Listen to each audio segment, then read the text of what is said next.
"Beauty is perhaps a dangerous possession" is a quote from Agatha Christie, but no words ever rang more true when telling the story of Miramar, a palatial Gilded Age mansion in Newport, Rhode Island, where perfection required the ultimate price. Hi everyone, Ken here. Hit that subscribe button and let's explore this house. George Widener was born into extraordinary wealth in 1861. He was the eldest son of Peter Widener, a self-made streetcar magnate who built Philadelphia's public transit empire and amassed one of the greatest fortunes of the era. Growing up under his father's guidance, George joined the family business and eventually took the helm of the Philadelphia Traction Company, expanding cable and electric streetcar lines across the city. His influence didn't stop there. He sat on the boards of banks, utility companies, and even a cement company, and he became known as a patron of the arts, serving as a director of the Pennsylvania Academy of Fine Arts. Married in 1883 to Eleanor Elkins, the daughter of another transit tycoon, William L. Elkins, George cemented an alliance between two of Pennsylvania's most affluent families. The Widener's social standing was reflected in their lifestyle. They raised 3 children and moved in the highest circles of East Coast society. The family's main residence in Pennsylvania was Linwood Hall, a 110-room neoclassical palace that George's father had commissioned in 1900. At the time, Linwood Hall was among the largest homes in America, a symbol of Gilded Age extravagance. In this milieu of lavish living, it was almost expected that a family like the Wideners would have not just one grand home, but several. All George needed was a suitable summer cottage in Newport, Rhode Island to escape the city's heat and entertain in style. The stage was set for the creation of Miramar, a mansion by the sea that would showcase the Widener's status and sophistication. In the Gilded Age, Newport, Rhode Island was the summer playground of America's richest families, a place of glittering parties and ornate summer cottages, humbly referring to mansions that were occupied for only 8 weeks out of the year. By 1910, Newport's social scene boasted names like Astor, Vanderbilt, and Belmont, each ensconced in architectural marvels along Bellevue Avenue. It was only natural that George and Eleanor Widener, as one of the nation's wealthiest couples, wanted to join this elite enclave. In 1911, George purchased a choice parcel of land at 646 Bellevue Avenue, a high point overlooking the Rhode Island Sound's blue waters. Here he envisioned a grand estate where his family could enjoy ocean breezes and high society gatherings during the summer season. To design their Newport mansion, the Wideners turned to one of the most famous architects of the era, Horace Trumbauer. Trumbauer was a Philadelphia-based architect renowned for crafting palatial homes. He had impressed George's father years before by designing Linwood Hall, and had also made a name in Newport by creating the Elms, another French-inspired mansion for Colbert and Edward Berwind. In 1911, George commissioned Trumbauer to design a summer cottage worthy of Newport's grandest standards. Of course, this cottage would be a massive undertaking, a statement of European elegance transplanted to American shores. The Wideners had a particular vision for their new home. Both George and Eleanor shared a passion for French art and architecture, favoring the refined style of the 18th century French palaces. They wanted Miramar, a name meaning sea view, to evoke the grandeur of an old-world chateau. Trumbauer, a master of Beaux-Arts design, obliged by planning a neoclassical mansion reminiscent of the finest French precedents. In fact, each wing of the Élysée Palace in Paris served as a direct inspiration for Miramar's design. By late 1911, Trumbauer's plans were underway, and construction on the estate began soon after. Every detail was to be of the highest caliber, from the limestone exterior to the formal gardens and wrought iron entrance gates. As the mansion took shape, George and Eleanor immersed themselves in the project. In early 1912, the couple embarked on an extended trip to Europe to acquire authentic French furnishings for their Newport home. They scoured Paris for antiques, tapestries, and artwork that would fill Miramar's expansive rooms. Eleanor, with her fine taste, picked out marble fireplaces and gilded furniture, while George sought out a top French chef, one who could later preside over the kitchens of his new Philadelphia Ritz-Carlton hotel.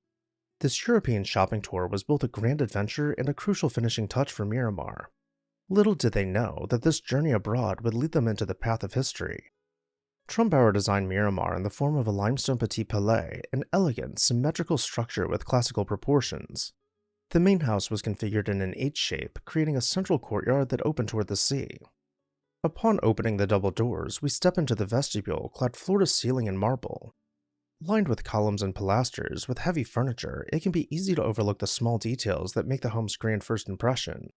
Let's take a moment to view the hand-carved Ionic capitals of each pilaster, as well as the delicate festoons protruding from each well-placed entablature below the hand-chiseled cornice. With these details and craftsmanship in mind, we can begin looking around, spotting the grand staircase beyond an archway. We'll see more of that later. In the meantime, let's proceed directly across from the front door to find the largest room in the house, the salon. As mentioned, the couple spent time traveling through Europe acquiring antiques to decorate Miramar's interiors. Among these antiques were centuries-old tapestries that required the salon's gilded wall panels to be planned around in order to properly frame them. And speaking of which, we can take a quick moment to appreciate these fine gilded plaster details, stealing a glimpse above the doorway we took to the salon from the entrance hall. To one end we'll find the dining room, with book-matched marble rising above the fireplace's heavy stone mantel, and all set below dueling crystal chandeliers positioned above each head of the table. And just as the tapestries were framed in the salon, the same principle was applied to the dining room's tapestries, but perhaps with a more literal interpretation of the idea. Let's take the rounded door at the end of this room to find the loggia. Miramar was designed with 2 loggias protruding from its rear facade, with this one being used by the family as a breakfast room. At the opposite end of the house, we find the other loggia centered about a radial marble tile mosaic and set below a rounded ceiling. Here we find tropical plants growing in jardinières set against the same carved stone walls we first saw in the vestibule. Continuing from the loggia, we'll enter the living room, dramatically clad in rich dark wood paneling boasting heavy relief work all around. As our gaze begins to drift, we catch the marble fireplace, and for the first time, we can begin to focus on those tiny, hand-carved details, noticing that no 2 wall panels are exactly alike, but are balanced in composition nonetheless. Just off to the side of the fireplace, we see a small door set in the corner. Let's open it and find out where it leads. As the door swings open, the library is revealed, with built-in glass-paned bookcases soaring towards the ceiling. The library would frequently serve as the reception room, where visitors would first be ushered to await their host, but we got a bit carried away from the beginning, so I figured we could just circle back around to it. On the opposite side of the library's wall is the grand staircase. We can grip the metal railing and begin making our way up the velvet-covered marble steps to see the second floor. Reaching the landing, we face a large mirror, allowing us to look back and see how truly monumental the home's construction is by seeing for the first time an honest view of the interior wall's thickness.